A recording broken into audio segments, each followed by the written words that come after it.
जय गुरुदेव।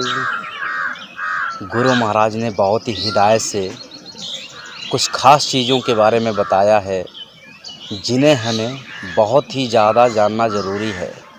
उनके बगैर हम भजन पूजा को आधा अधूरा ही रखते हैं, क्योंकि कुछ ख़ास चीज़ें जब तक हम अपने आप में अपनाएंगे नहीं तब तक उन चीज़ों के बारे में जानना नामुमकिन है, वहाँ तक पहुँचना नामुमकिन है।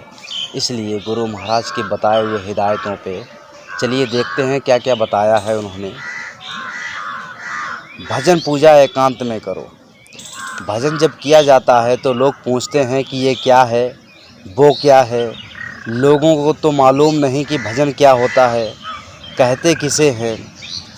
इसलिए वे ऐसी बातें करते रहते हैं।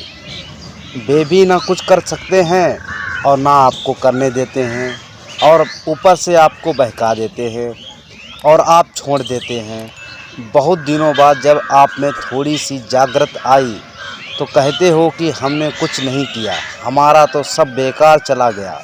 क्यों? क्योंकि आपने भजन छोड़ दिया। लगे रहना चाहिए। आलस परमार्थ में बाधक है। आलस बड़ी ख़राब चीज़ है। आलस में भजन सुमिरन नहीं होता। आलस में पड़े रहे तो घर के काम भी नहीं होते। जन्म जन्मांतरों के कर्मों का बोझा जो लद गया है उसी से आलस आता है। ये दोनों आँखें दुनिया को देखती हैं और जीवात्मा की आँख परमात्मा को देखती है। जीवात्मा की आँख ऊपर की तरफ पलट दो तो काम बन जाएगा। यहाँ ज़मीन नीचे है, आँख ऊपर की तरफ पलट दो तो सारे के सारे काम बनते चले जाएंगे। और आसमान ऊपर है, जीवात्मा की ज़मीन ऊपर है और आसमान नीचे, उल्टा खेल है। ऐसी सुस्ती और आलस नहीं करना चाहिए। तुम परमार्थ पर चलना नहीं चाहते हो तो भजन करना नहीं चाहते हो क्या मुक्ति नहीं पाना चाहते हो? अगर पाना चाहते हो तो गुरु महाराज की बात को मानो, आलस त्यागो और रोज़ भजन पूजा करो। अभ्यासी का स्वभाव। साधक को चाहिए कि जो दुख आ पड़े उसको धैर्य के साथ सहन करे, और सत्संग की उपस्थिति अति ज़रूरी है।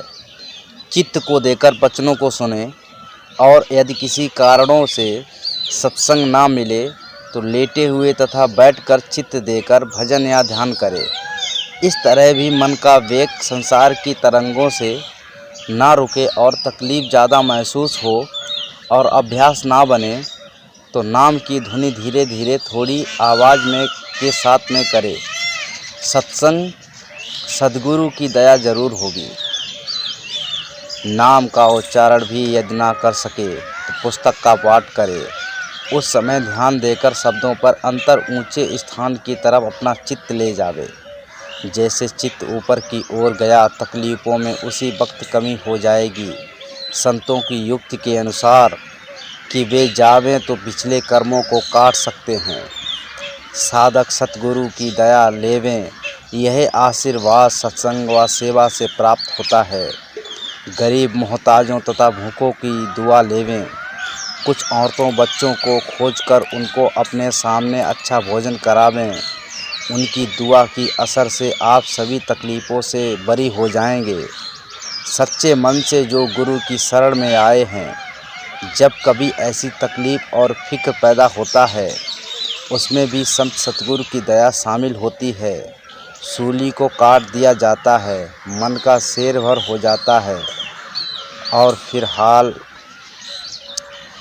फिर हालत में उसी गुरु की जीभ संभाल करते हैं जो गुरु की वाणियों पर ध्यान देकर उन पर चलते हैं। दुनिया कहती है भजन करना है कर्रा काम, लेकिन यह दुनिया ऐसी अजीब है कि संसार के कठिन से कठिन काम में नहीं हिचकेगी, मगर भजन करने को कह दिया जाए तो कहता है कि मैं ये नहीं कर सकती। एक बार नानक जी के समय में अकाल पड़ा। लोग बहुत ही परेशान थे, खाने बिना मर रहे थे। कुछ लोग नानक जी के पास पहुँचे और अपनी परिस्थिति बताई। नानक जी ने कहा कि मेरे यहाँ आ जाओ, केवल 2 घंटा काम लेंगे और कुछ नहीं करना पड़ेगा और बदले में भोजन मिलेगा। उन आदमियों ने सोचा यह तो बड़ा अच्छा है। वे उनके आश्रम पर आ गए। नानक जी ने उन्हें भजन की विधि बताई और कहा ये भजन करो और आपको अच्छा अच्छा भोजन मिलेगा। इतने में उनका दिमाग हिल गया। कहने लगे मैं भजन नहीं कर सकता, भोजन मिले या ना मिले। समझिए, दुनिया के दूसरे कामों में अपने शरीर को गला सकते हैं, लेकिन भजन के लिए कह दिया जाए, आत्मा के कल्याण के लिए कह दिया जाए तो वो नहीं कर सकते। उसके बदले में सब कुछ मिल सकता है।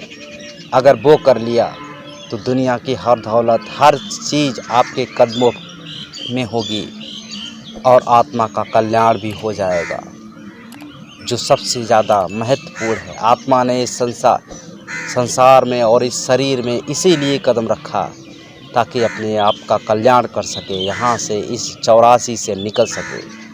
ऐसे ही और भी गुरु वचनों को सुनने के लिए वीडियो को लाइक और चैनल को सब्सक्राइब जरूर करें। जय गुरु।